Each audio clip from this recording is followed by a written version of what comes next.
there's two ways to look at things. On one side of it, and what we used to do, and it's been a cycle of dynamic versus static in a stretch. And what we started seeing was, way back in the day, we did calisthenics. We did movement-based stretching and warm-up and cool-down. And then we got into a period of let's do the static stretching because we want to lengthen tissue. The issue becomes that when you're lengthening the tissue, you're not preparing it for an elastic effect. So functionally speaking, you're active, you want that muscle and you want that tissue to be able to respond to the activity. So causing, and again, in certain cases we want to have a lengthened tissue. We want to do a prolonged stretch to cause a lengthening. But majority of the cases we want to see a dynamic movement that allows for that range of motion rather than keeping it elongated, which in turn, with elongated tissue, what happens to stability in a joint?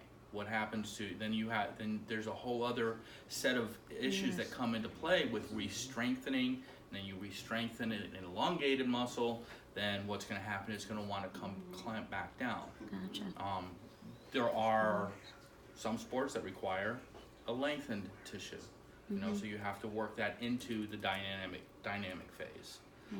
In most cases, and most of the time, we want to teach that tissue to respond to the action.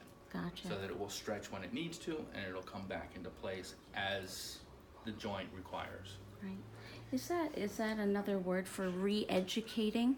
I think that was a term I read. Yeah, re-educating the muscle, bringing it. Yes. So allowing it to go through a range of motion when it's restricted, then you have to re-educate the neurons and the nerves to fire out the right way and not lock it down into a spastic state or hypertonic state.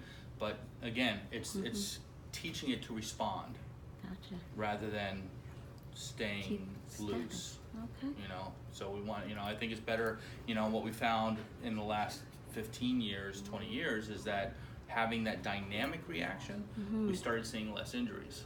When we got back into doing dynamic warm-up and dynamic cool-down, with the exception of an injury or certain things like that, then we started seeing a decrease in the amount of injuries because most of those spasms occur, or muscle or those soft tissue issues occur from the muscle not responding the right way. Gotcha. And then it comes into fatigue and, is there a balance? Are the muscles working, shutting down? What are the different issues causing an actual muscle strain? Gotcha. So question. So for Matt, what would you guys recommend, sort of post treatment now, to sort of encourage that range of motion? What would you bring it? Have him do a